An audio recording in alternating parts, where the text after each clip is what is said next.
anak-anak, sekarang kita lanjutkan lagi ya belajarnya. Materi selanjutnya yaitu tentang pengaruh kondisi geografis Indonesia sebagai negara maritim terhadap budaya dan transportasi masyarakat.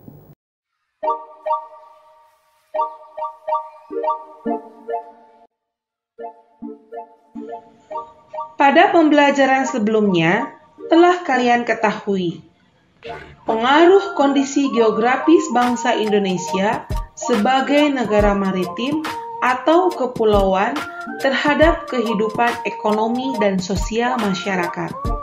Nah, sekarang akan kalian pelajari pengaruhnya terhadap kehidupan budaya dan transportasi masyarakat.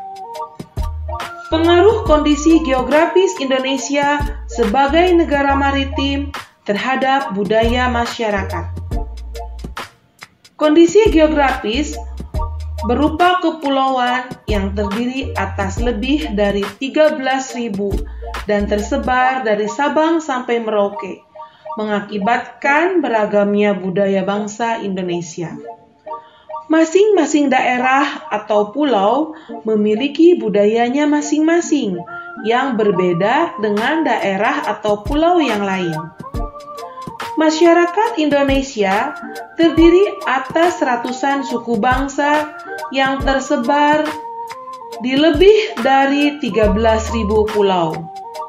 Setiap suku memiliki karakteristiknya masing-masing. Salah satunya adalah budaya.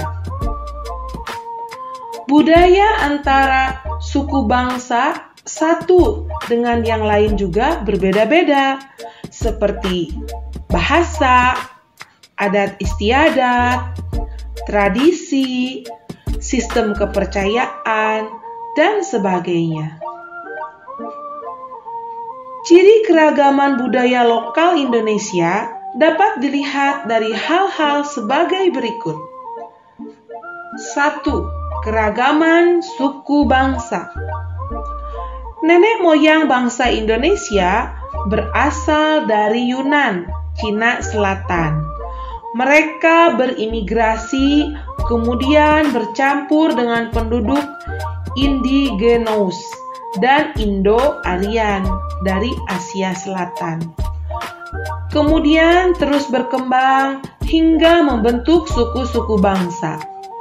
Suku-suku bangsa di Indonesia diklasifikasikan menjadi 19 suku bangsa induk. Yang kedua, keberagaman bahasa. Indonesia masuk ke dalam rumpun bahasa Austronesia atau Australia Asia. Rumpun ini terbagi menjadi 2 subrumpun lagi, yaitu bahasa Austronesia Barat atau Indonesia Melayu dan bahasa Austronesia Timur atau Polinesia. Dari subrumpun bahasa tersebut masih terbagi lagi ke dalam wilayah-wilayah bahasa. Yang ketiga, keberagaman religi. Indonesia memiliki keberagaman agama atau kepercayaan. Di Indonesia terdapat 6 agama yang diakui secara resmi oleh pemerintah, yaitu Islam, Katolik, Kristen, Hindu, Buddha, dan Konghucu. Selain itu juga berkembang aliran-aliran kepercayaan. Keempat, keberagaman seni dan budaya. Suku bangsa yang beragam di Indonesia tentu menghasilkan kebudayaan yang beragam pula. Salah satu wujudnya adalah kesenian, baik seni sastra, seni tari, seni musik, seni drama, atau pertunjukan, seni rupa, dan sebagainya. Nah, anak-anak, jadi keberagaman budaya memberikan manfaat bagi bangsa kita. Misalnya, dalam bidang bahasa, kebudayaan daerah yang berwujud dalam bahasa daerah dapat memperkaya perbendaharaan istilah dalam bahasa Indonesia. Sementara itu, dalam bidang pariwisata, potensi keberagaman budaya dapat dijadikan sebagai objek dari tujuan wisata, sehingga bisa menghasilkan devisa bagi bangsa. Pemikiran yang timbul dari sumber daya di daerah-daerah bisa menjadi acuan bagi pembangunan nasional. Nah, namun adapun dampak dari segi kebudayaan diantaranya adalah 1. Karena mudahnya pengaruh luar masuk ke Indonesia, maka masyarakat Indonesia lebih mengenal budaya asing. Seperti dalam bidang musik misalnya, masyarakat Indonesia lebih tahu musik luar seperti hip hop, jazz, R&B daripada lagu daerah seperti karawitan atau gambang kromong. Tidak hanya pada lagu, budaya lain seperti tari-tarian juga dan bahasa pun mulai luntur. Yang kedua, tontonan dan adegan dalam film yang kurang bahkan tidak pantas membawa efek buruk bagi bangsa Indonesia. Sebagian besar adegan tersebut ditiru oleh artis-artis dalam negeri dan masyarakat menganggapnya sebagai gaya hidup, semacam pusat gaya yang perlu ditiru terutama oleh anak muda. Padahal itu membuat turunnya nilai moralitas bangsa.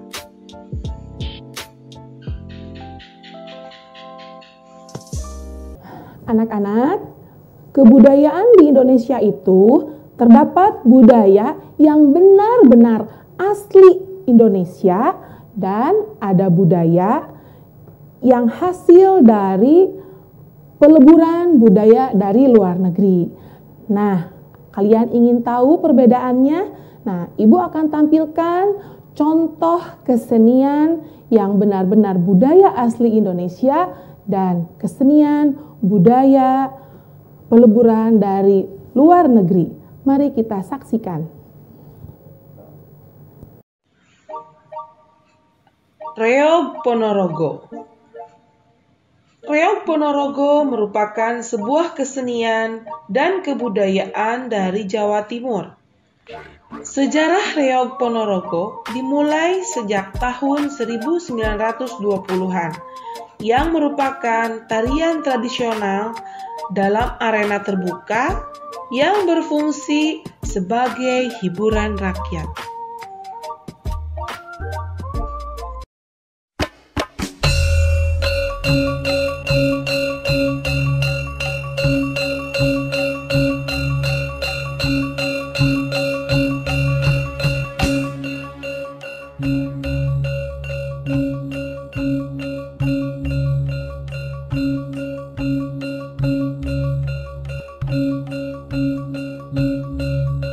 Lawang Agung Al-Jamal Pasebaningsun.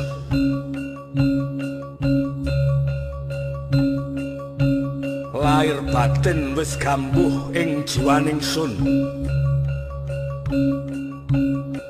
Warok waskita amulat jagat gumulung. Pono awas andulu jagat gumelar. Gusti wis sampurna jiwa lan raga, kukuh jatine manungsa, bakuh bumi Ponorogo.